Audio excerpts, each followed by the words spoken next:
سلامونه، احترامات او نیکې هیلې د دماغي ژبپوهنې یا اعصابي ژبپوهنې کوم د چې نیورو لینګویسټکس وایي د هغې په سلسله کې مونږ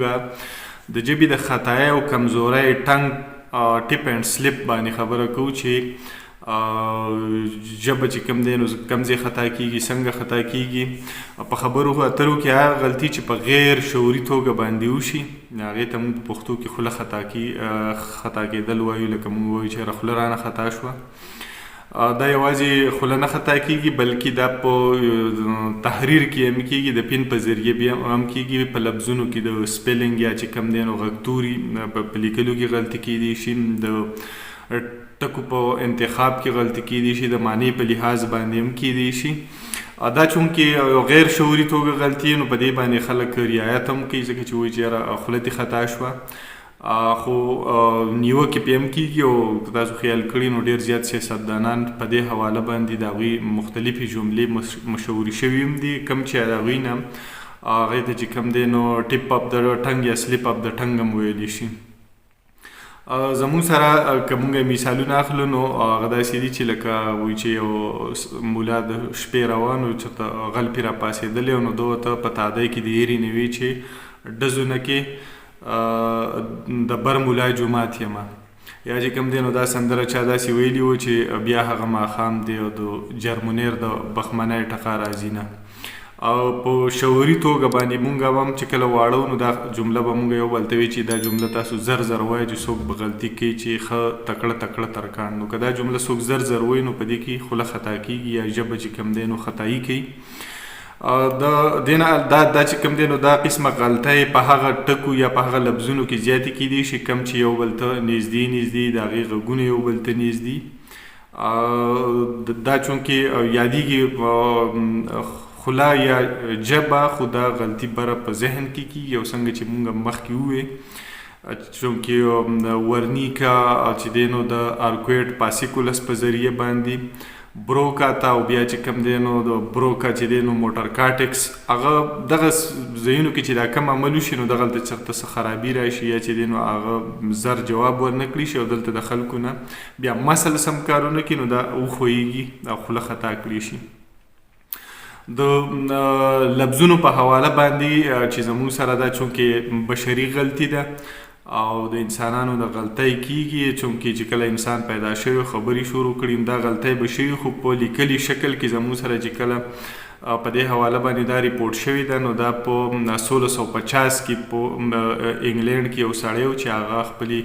محبوبې لیډي کیترین ته یو خط لیکلی او په هغې کې په اخره کې چې خلک لیکي چې ودلاو د هغې په ځای لیکلی کله چې ورته څو ورځې پس هغې وویې نو هغه وخندل او وویې چې اوه اټ واز جسټ ا سلیپ اف د پن، چې دا چې کوم دی نو د پن سلیپ شوی دی هغه ښویدلی دی. د دې نه علاوه یو بله غلطي یا کمزوري د ژبې په حواله هغه داسې چې کله څوک د چا نه تپوس وکړي چې یاره دغه پلانکي سړي څه نوم و نو دې نږدې ورته شي یا وړومبی ټکې وله ورځي او ایون دا چې مختلفو خلکو ته د هغې نوم یا د هغې لفظ په حواله باندې هغه سلی بل هم معلومي چې یاره دا دومره اوږد دی یا دومره چپې او سیلابونه په دې کې دي خو د ده نه هېر کېږي. د مختلفو سروې مطابق دا ویلی کېږي چې یاره په دنیا کې تقریبا 10% د خلکو د څه وخت دپاره چې کوم د دوی د حافظه ده نو دا کار پرېږدي یا چې کوم دی نو دې ته رسایي نه کېږي او په ځوانۍ کې چې کوم دی نو دا قسمه غلطۍ په مثلا په هفته کې یو ځل کېږي نو په پیرۍ کې دا په ورځ کې څو ځله کېږي او چې کله څومره عمر تېرېږي نو بیا د خلکو نه په خوله کې خبره هېري. د مثال په توګه باندې که زه خپل مثال هم دا واخلم نو ما په تېرو ورځو کې چاته خبره کوله چې په قندهار کې زه د پښتنو یو اتل مزار ته تللی وم نو ما سوچ کوو چې یاره د میرویس نیکه نوم زما نه هېر و، ما وویل چې اویس، بیا به مې وي چې په اخره کې نیکه نو بیا اخره کې عکس راته وایي چې میرویس، ما وخندل چې همدغه دی. یو وخت زه زموږ د انګریزۍ یو پرچه وه نو په هغې کې زه ما یو ملګري ته به چغې والې هغه وایي څه وی لکه څه خو بل دې جوړ کړی دی نو ما ورته وایي چې د وخت په انګریزۍ کې څه وایي لکه ټایم نو دا خو زمونږ عام دومره یو ټکی دی چې د ماشومانو له ورځي خو په دغه ټایم کې زمونږ دا څه دا ټپ اپ ټنګ مطلب دا و چې دا زما حافظې دغه څیز نه راغېستو زموږ سره داسې هم یو چې کوم دی نو ټیپ اف د ایئر غوږ خطا کېدل، غوږ هم خطا کېږي کله کله خلک چې کوم دی نو د ظریف خان په ځای ضمیر خان واوري، یا چې کوم دی نو د لس په ځای کس واوري، یا د مړو د اعلانونه کېږي. نو په دې کې مونږ غلطي زموږ نه کېږي، مونږ هغسې وانه اورېدی شو یا چې کوم دی نو هغسې پې پوهه نه کړی شو، یو څیز بل تصور وکړو. دا غلطۍ زموږ نه عامې په دې ژوند کې کېږي. خلک دا وایي چې یاره بس ما خو دغسې اورېدلي وو. نو د دې نه علاوه که زه دا ووایم نو زموږ سره چې کوم دی نو دا خو چونکې کتابونو لیکلي دي، خو زما خپل خیال دا دی چې څومره دا 15 حسونه دي، سترګې هم خطا کېږي. کله کله خلک وایي چې یاره ما خو دا خو سم پلان کې را روان دی، یا ما خو دا لیدلی و، په خپل اپې قرآن خوري. خلک وایي چې نه دا خو نه و،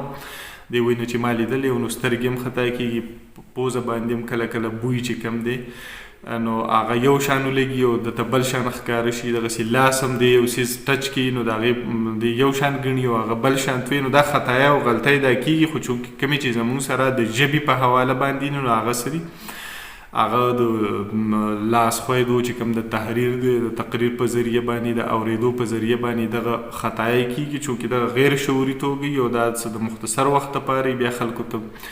احساس هم شي، خو دغه هم شوي. نو دا چونکې دغه کم څیزونه چې کوي دغه نه، بلکې دا خرابۍ، کمی یا خامۍ چې کوم دی نو په ذهن کې دا نیرو لینګویسټکس کې راځي. او څنګه چې مونږ دغه د